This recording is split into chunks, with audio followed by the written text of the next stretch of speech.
chứ miếng cái trái miếng có bột là bo để phiêu cầm món khang ăn làm món khang của tên xem người ta dùng của chuông từ xa hơn âm lịch chứ là bóng để xa tờ dương của chuông từ công phong nơi basket Cambodia nơi hàng âm lịch dương miếng cái trái mỏng miếng cái trái như thơ pi là bé hay có bột chanh pi cỏ bóng chả hay mấy trao một chiếc trao ân thiệt hay là bán đi xong chụp nghiệp chung bông ha dương của chung nước không khai nít pi trường này đặc biệt này phí mà xa hỏi tầng này đi một đồng tiền chứ ngày đi ngày đi cầm váy cha bông váy nữa mà đồng tiền hay xong chụp nghiệp tha từ không năm pi pon ở pay pram nít cứ khang basket Cambodia nơi xã hạរដ្ឋអាមេរិកហ្នឹងខាងក្រុមហ៊ុនបានធ្វើការមានន័យថាប្រទេសក្រៅបានកំងមកប្រទេសកម្ពុជាយើងហើយប្រទេសកម្ពុជាយើងនាំចេញទាំងអស់67កុងតឺន័រចាប្រទេសកម្ពុជាបាននាំចេញរបស់ដែលធ្វើពីដៃដូចជាលពាក់ហ្នឹងធ្វើពីកញ្ច្រែងហើយកាបូបធ្វើពីកក់ហ្នឹងក្នុងឆ្នាំ2025ហ្នឹងពីដើមឆ្នាំរហូតដល់បច្ចុប្បន្ននេះក្នុងខែ10នេះគឺ67កុងតឺន័របងជំរាបមួយទៀតក៏យើងអរគុណដល់រាជរដ្ឋាភិបាលមែនទែនសម្រាប់ប្រទេសកម្ពុជាបានបទូបថមានន័យថាគាត់មិនយកពន្ធបទូបថនៅលើការធ្វើដោយដៃមានថាផលិតផលយើងធ្វើដោយដៃអញ្ចឹងណាបងចាហើយក៏អរគុណដល់សហរដ្ឋអាមេរិកដែរដែលគាត់បានធ្វើការទូបថពន្ធហើយអនុគ្រោះយ៉ាងច្រើនអញ្ចឹង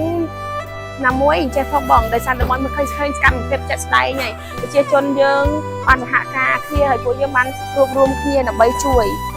ការងារមានន័យថាគាត់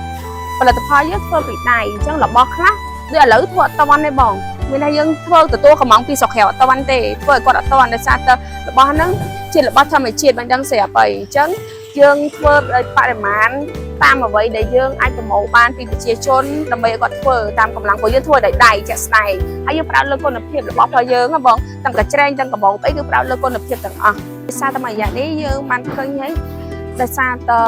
ការគ្រប់គ្រងផលិតផលខ្មែរប្រជាច្រើនហើយទី2នោះគឺប្រជាជនយើងបានចេញពីប្រទេសជិតខាងដែលគាត់ធ្វើការជាពលករហើយគាត់បានធ្វើការរួបរวมគ្នាដើម្បីផលិតផលយើងអញ្ចឹងណាបងគ្រប់គ្រងហើយជួយហើយខាង basket មួយទៀតបានជួយដល់ប្រជាជនយើងជាច្រើនកន្លងមកហើយតែក្នុងបច្ចុប្បន្ននេះគាត់จะជួយច្រើនជាងនឹងទៀតដោយសារតែយកពីពលករគាត់ខាងមកពីចំណាកស្រុកមកធ្វើការហើយទី2យើងពីមុនយើងមិនមែនអត់ចង់ផ្សព្វផ្សាយនៅក្នុងស្រុកទេប៉ុន្តែដោយសារតែយើងផ្ដោតនៅលើការបោះដុំសុខាតែឥឡូវយើងបានសូមបង្ហាញឲ្យប្រទេសជិតយើងឲ្យឃើញថាខ្មែរយើងធ្វើបានខ្មែរយើងពិតជាធ្វើបានដោយសារតែយើងបាននាំចេញតាំងពី1996នៅក្រុមហ៊ុនអញ្ចឹងណាបងចាខ្ញុំក៏សូមសំណូមពរដល់បងដែលគាត់ទីរួមទៅខ្ញុំសូមសំណូមពរឲ្យជួយរួបរวมគ្នាមានន័យថាយើងរួមគ្នាគ្រប់គ្រងផលិតផលខ្មែរមិនថាប្រជាជនខ្មែរនៅក្នុងស្រុកឬក៏ក្រៅស្រុកទេមានន័យថាម្ចាស់អាជីវកម្មទាំងអស់ពេលដែលគាត់គ្រប់គ្រងមិនថាផលិតផលខ្ញុំឬក៏ផលិតផលគេទេឲ្យតែផលិតផលខ្មែរមានន័យថាអញ្ចឹងក្រុមហ៊ុនផ្សេងទេផលិតផលខ្មែរអញ្ចឹងយើងអាចលើកស្ទួយដល់ប្រទេសជាតិយើងបានមានថាលើកស្ទួយដល់ផ្នែកសេដ្ឋកិច្ចមួយចំនួន